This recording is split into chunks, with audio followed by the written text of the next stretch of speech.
deux personnes très rapidement avant de continuer le programme de ce soir. Quelqu'un dit moi amen. La première personne, c'est l'enfant que tu as à la maison et qui continue à faire pipi au lit. Et on a déjà tout fait pour traiter l'enfant. L'enfant est déjà âgé, a déjà un certain âge et l'enfant continue à faire pipi au lit au point où c'est déjà devenu la honte. On a déjà fait des choses pour traiter l'enfant, mais l'enfant continue à faire pipi au lit. L'enfant a déjà plus de 10 ans. J'ai envie de prier pour cet enfant. C'est une attaque de l'ennemi sur sa vie. Il faut que je prie pour cet enfant. L'enfant, c'est l'attaque de l'ennemi. Je veux l'enfant là, ici, là, maintenant, ou la mère ou le père qui est là et qui connaît l'histoire de cet enfant. Je veux prier. C'est une attaque dans la vie de cet enfant. Je vais prier véritablement. Et ça arrive souvent comme ça là, l'enfant. Parce que j'ai vu plus de 10 ans. Et l'âge que le Seigneur m'a montré exactement, c'était 14 ans. Tu as quel âge, ma fille? Hein? 14 ans. Ok.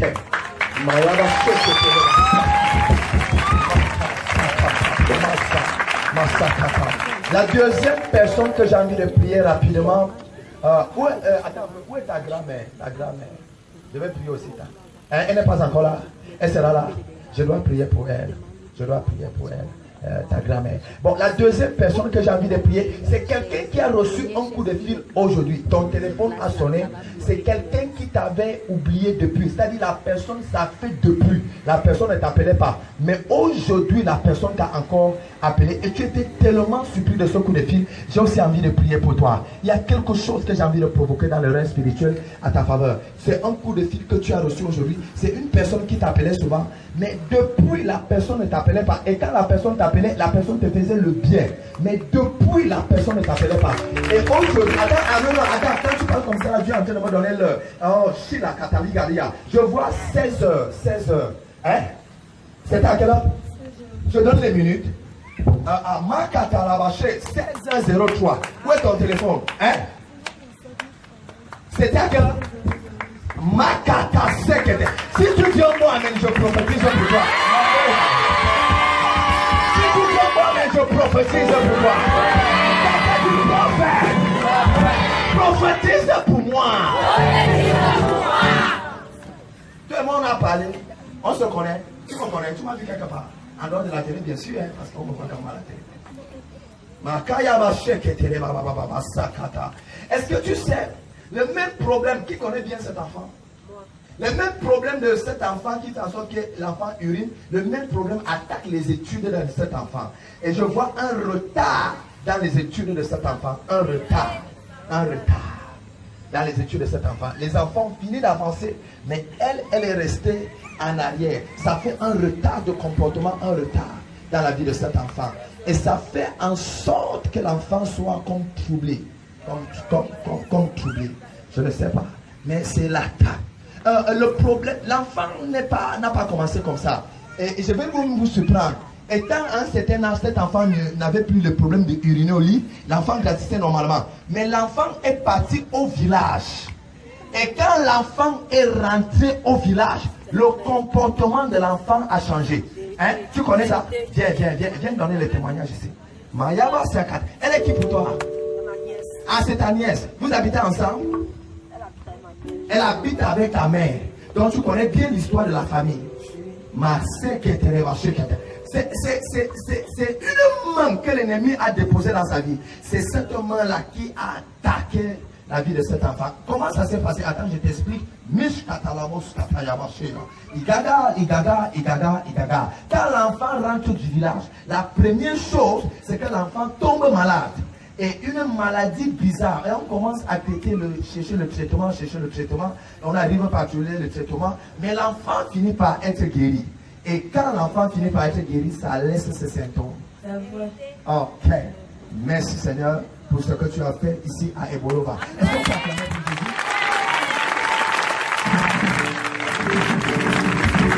Quelqu'un sera béni ce soir. Si tu dis un bon amen, tu reçois ton miracle. De la même façon, tu es parti au village. Et que c'est dans la nuit qu'on t'a attaqué. De la même façon, cette nuit, pendant que je foule la plante de mes pieds ici à Ebolova dans ce stade, je touche ta tête et je déclare De la même façon qu'on a volé ta sagesse et ton intelligence, je restaure au nom de Jésus-Christ de Nazareth ta sagesse et ton intelligence. Reçois maintenant.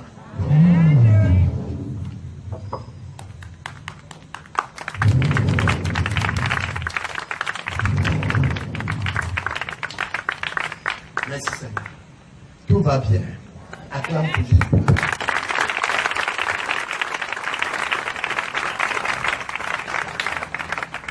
C'est une relation que tu as mis beaucoup de confiance. Beaucoup de confiance. Beaucoup de confiance. Mais l'esprit de jalousie est entré dans cette relation. Et ça a brisé la relation. L'ennemi a attaqué. Mais, comme Dieu a envoyé son serviteur le prophète pour la restauration des vies et des destinées,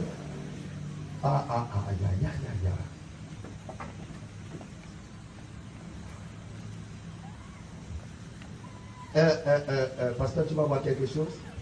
Je suis en train de la délier. Dès que la dernière corde qui était sur elle va quitter, tu vas voir sa délivrance et sa libération totale. Parce que l'ennemi a attaché les cordes. Je ne vais pas prier pour toi. Hein? Tu perds souvent l'argent dans le sac et tu ne sais pas là où l'argent est parti. Toi, tu perds l'argent à la maison, dans le sac. Et on croit que c'est un jeune garçon qui est là, qui passe le temps à prendre l'argent. Ce n'est pas quelqu'un de physique qui prend ton argent. C'est quelqu'un de spirituel qui vole ton argent. Je peux prier pour toi. Tu te retrouves d'abord dans ce que je suis en train de dire. Ah, tu dis que ton fils, c'est ton fils qui t'a dit qu'il volait. Hein? Vous voyez? Son fils ne lui a pas dit qu'il volait. Mais elle savait que son fils volait. Or, ton fils ne volait pas. Mais c'est un esprit qui fait en sorte que cet argent disparaisse de ton sac, disparaisse de tes mains.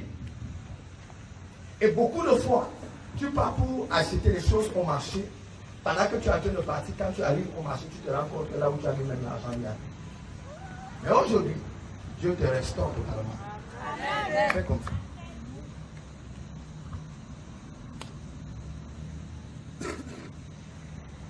Où est ton mari? En 2013.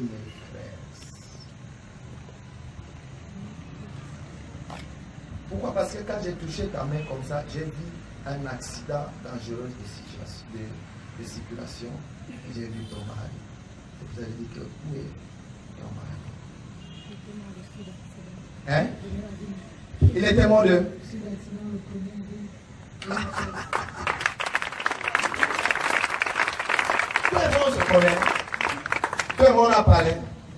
Dis à ton voisin, il y a encore des prophètes. Il y a encore des prophètes. Regarde comment tu parles.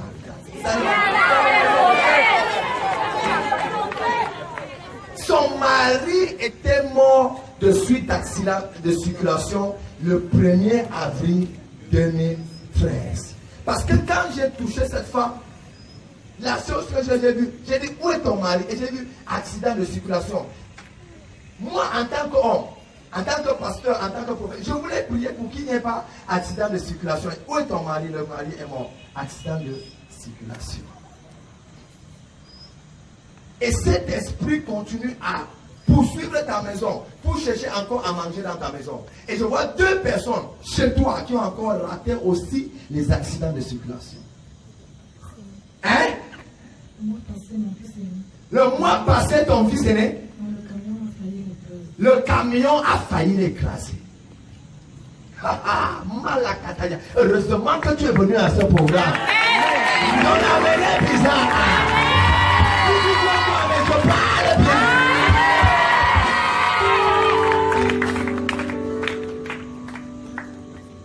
Je vais prier pour toi. Personne qui est sorti de tes entrailles, qui est attaché à ta vie, tombera encore dessus l'accident de circulation. Pourquoi je le dis? Parce que ce qui est arrivé à ton mari était une sorcellerie authentique. Et le jour de l'enterrement, il y a certaines personnes qui disaient qu'il ne seras pas seul. Ce n'est que le début. Hein? Tu connais ça? Elle-même aussi. Ah, Zamboum. Tu ne mourras pas comme ça. J'annonce à quelqu'un, tu ne mourras pas par accident de souffle. Je suis en train de prophétiser. Je dis, tu ne tomberas pas comme ça. Je suis en train d'annoncer à quelqu'un, tu ne mourras pas par accident de souffle. Quelqu'un dit prophète. Prophétise pour moi ici à Goloba. Dis prophète. Ne rate pas Yaoundé. Sans prophétiser pour moi. Je prophétise dans ta vie. Tes ennemis vont se prosterner devant toi.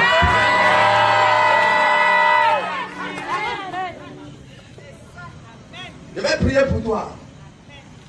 Cette disgrâce sort totalement de ta vie. Je dis totalement. Cette souffrance sort totalement de ta famille. Je dis totalement. Et à partir de cet instant, je vois Dieu ouvrir 4 portes. 4. Une porte pour toi et 3 autres portes pour tes enfants. Amen. Une porte pour une de tes filles et 2 autres portes pour tes enfants. Je vois un qui cherche le travail et je vois comment il est en train d'obtenir un bon travail. Amen. Et je vois un comment il entre dans une bonne école. Amen. Dieu ouvre ses portes. Amen.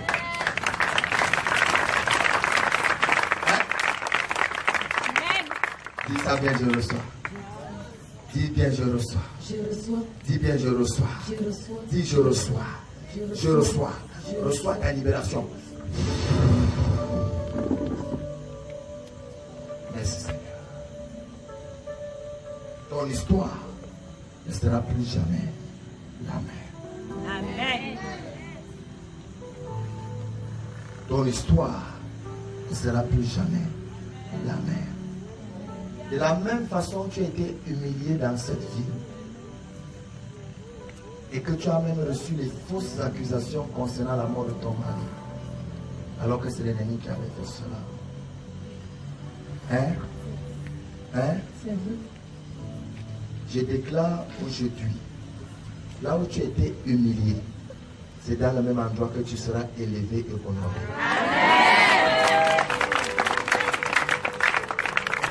Il y a une de tes filles, le mariage ne fait que rater. Mais aujourd'hui, les portes sont ouvertes. Amen. Dieu bénit tes enfants. Dieu bénit ce qui est sorti de toi. Au nom puissant de Jésus-Christ. Amen. Ne rate pas la nuit de prière de demain. La nuit de miracle. Parce que pendant la nuit de miracle, j'aurai beaucoup de temps. Je vais prophétiser sur tout le monde. Quelqu'un dit moi Amen. Amen. Donc invitez les gens. Qui a invité 5 personnes comme j'ai dit? Qui a invité quelqu'un? Que Dieu te bénisse au nom de Jésus-Christ. J'enlève cette porte que l'ennemi a mis sur toi. Au nom puissant de Jésus-Christ. Je te détache. Je te libère. Je te détache. Cette femme-ci avait 7 cordes. On a attaché sa vie. Mais aujourd'hui, je te détache. Je te libère. Je te détache. Je te libère.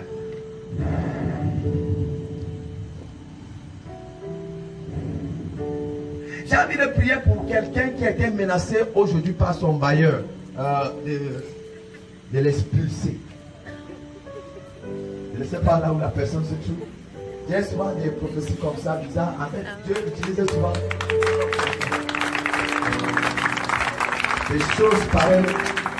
Parce que quand Dieu veut honorer quelqu'un, Dieu accepte d'abord que tu connaisses un peu de honte. Et dès que tu finis de connaître cette honte, la prochaine chose que tu vas connaître, c'est la gloire. Amen. Donc, ce que tu as connu aujourd'hui, c'était juste une petite honte qui t'introduit dans la grande gloire. Amen. Et donne-moi juste quelques jours. Sois dans la présence de Dieu pendant 7 semaines. 7 semaines. Donc, une semaine, une deuxième semaine, une troisième semaine, une quatrième. Sois dans la présence de Dieu. Pasteur Arnaud, je veux que tu pries véritablement avec cette femme. Elle soit dans la présence de Dieu pendant cette semaine. Parce que Dieu veut visiter et honorer cette femme. C'est-à-dire, de la même façon, elle a connu la honte. Et de la même façon, elle connaît la grande joie et la grande célébration. Compte jusqu'à 7.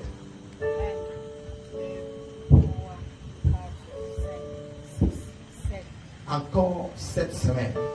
Et cette gloire que Dieu a planifiée pour toi sera visible dans ta vie. Au nom de Jésus. Amen. Je mets la grâce financière dans tes mains. Au nom puissant de Jésus-Christ. Est-ce que tu peux acclamer Jésus?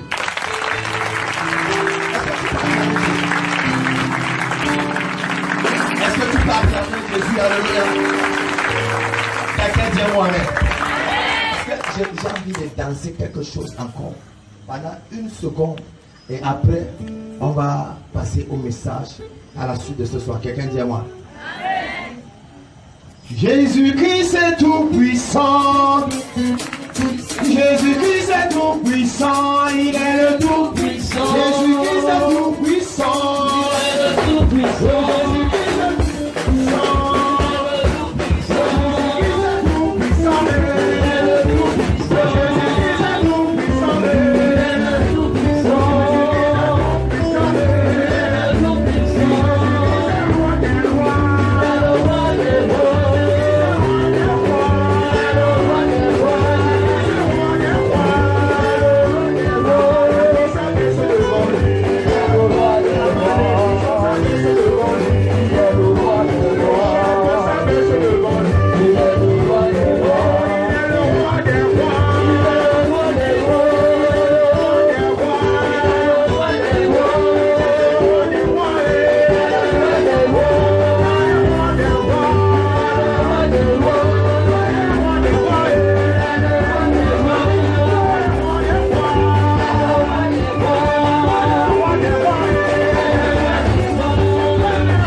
Va aller à l'étranger dans bientôt faire les affaires.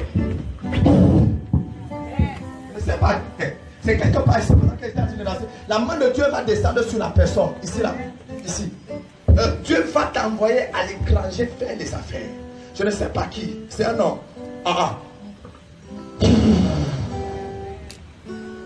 Merci Seigneur. Quelqu'un dit à moi amen. Est-ce que tu vas acclamer pour Jésus? Alléluia. Acclame pour Jésus. Acclame pour Jésus. À ceux que vous êtes venus au nom de Jésus, donnez-moi juste 5 minutes, amen. Donnez-moi 10 minutes. Dis-moi amen. Amen. J'ai envie de prier pour la personne. Le jour exact, c'est le 14 février. C'était un mercredi. La personne a perdu sa carte. Ok. Dieu est prié pour toi, tu es béni. Amen. Amen. Mais c'est lui que le Seigneur. Parce que quand j'ai vu 2 personnes, c'est comme ça quand je prophétise, s'il y a une parole qui concerne. Observe ton ventre, tu vas constater que tu n'as plus mal au ventre.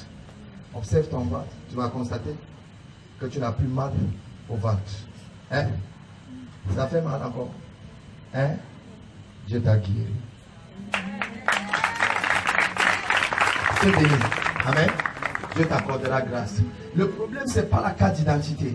Le problème, c'est que son identité, c'est-à-dire ce qu'on voit en lui est déjà parti dans le règne spirituel. Tu comprends? Donc tu es béni. Toi, ça va aller. Va faire photocopie des pectes. Toi, c'est pas un problème. Va faire photocopie des pectes. Et si c'est un problème spirituel, c'est pour cette raison que j'ai dit à Dieu, Seigneur, donne-moi la précision. Et le Seigneur m'a dit le 14 février, un mercredi, qu'il a perdu sa carte autour de 19h. Et l'histoire s'est passée, il a pris la moto, et quand il descend de la moto, il tape encore comme ça, il regarde, il n'y a plus sa carte. Un frère, marchez la moto d'Adia, dans les mains vers moi.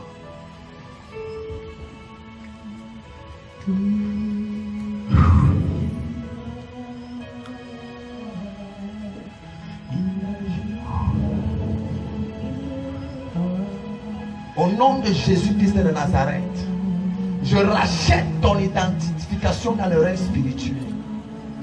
Toute manipulation satanique et occulte qu'on a fait. J'annule cette manipulation au nom puissant de Jésus-Christ Nazareth. Et je déclare dans les 7 jours qui viennent, tu trouves ta carte d'identité là où tu n'attendais pas. Au nom de Jésus-Christ. Amen. Dans les 7 jours qui viennent, c'est-à-dire nous sommes aujourd'hui quel jour? Jeudi. Avant jeudi soir, tu vas trouver ta carte d'identité là où tu n'attendais pas. Et ça sera chez toi. Que le Seigneur te bénisse. Oh, c'est pas chez toi que tu as perdu. Mais tu vas comprendre. Ça sera pour que tu comprennes ce qui s'est passé. Tu es béni. Quelqu'un dit à moi amen. Amen. Je vais prier pour certaines personnes rapidement.